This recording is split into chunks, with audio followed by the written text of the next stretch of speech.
नमस्कार। प्रादेशिक समाचार के साथ मैं पूजा तमांग। हिंद प्रशांत क्षेत्र के लिए अमेरिका के राष्ट्रपति जो बाइडेन के शीर्ष अधिकारी कर्ट कैम्पबेल ने कहा है कि भारत और अमेरिका के बीच विकसित विश्वास और भरोसे का स्तर एक दशक पहले आज जैसा नहीं था। 21 से 24 जून तक प्रधानमंत्री नरेंद्र मोदी के अमेरिकी यात्रा के बारे में श्री कैम्पबेल ने कहा है कि इससे दोनों देशों के संबंध और प्रगाढ़ होंगे, क्योंकि वैश्विक मंच पर अमेरिका के लिए सबसे महत्वपूर्ण आपसी संबंध है।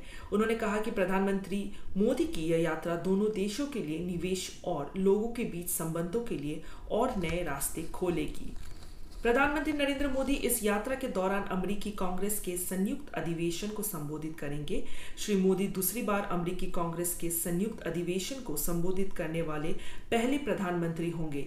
श्री मोदी के लिए अमेरिका यात्रा के इस निमंत्रण से अमेरिका में उनके प्रति सम्मान और समर्थन का पता चलता है। सरकार ने कहा है कि प्राथमिक कृषि ऋण समितियों PACS को प्रधानमंत्री किसान समृद्धि केंद्र के दायरे में लाया जाएगा।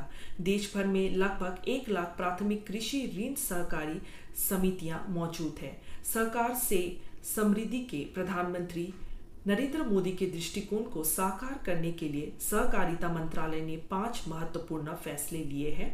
मंत्रालय ने कहा है कि इन ऋण समितियों को जैविक उर्वरकों, विशेष रूप से फर्मेंटेड जैविक खाद और तरल फर्मेंटेड जैविक खाद के विपणन से जोड़ा जाएगा।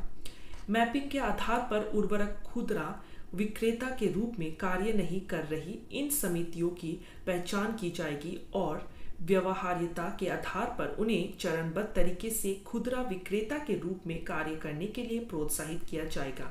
यह निर्णय आज नई दिल्ली में रसायन और उर्वरक मंत्री मनसुख मांडविया के साथ केंद्रीय सहकारिता मंत्री अमित शाह की बैठक में लिए गए।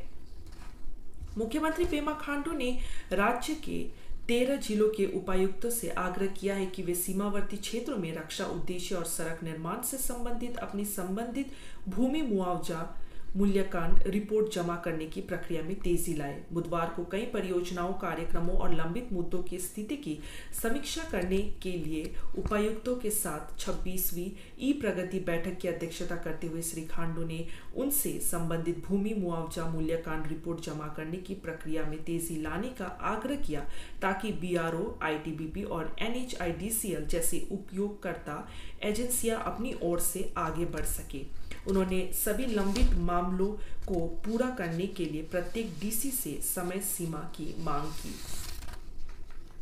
मुख्यमंत्री पेमा खांडू ने कहा कि राज्य सरकार फुटबॉल फॉर स्कूल कार्यक्रम शुरू करने जा रही है, जो राज्य के 200 स्कूलों में फुटबॉल के खेल को बढ़ावा देने के लिए अपनी तरह की पहली पहल है, ताकि 6 से 13 साल के आयु वर्ग में उभरती प्रतिभाओं को तैयार किया जा सके। उन्होंने बुधवार को चिंपू के सांगे लादेन खेल एकेडमी मैदान में 6th हंगपंग दादा मेमोरियल ट्रॉफी अंडर 16 फुटबॉल और वॉलीबॉल के समापन समारोह में यह घोषणा की।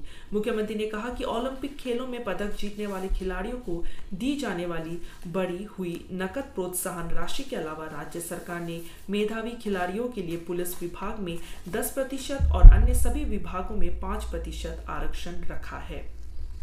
असम जातीयवादी युवा छात्र परिषद लखीमपुर जिला इकाई ने कई अन्य संगठनों के साथ बुधवार को असम और अरुणाचल सीमा पर पिछले सोमवार के शूटिंग की घटना के विरोध में गुमतो चेक गेट के पास रंगा रिजर्व फॉरेस्ट के तहत गोलाजुली में दोईमुख हारमुती रोड पर धरना दिया।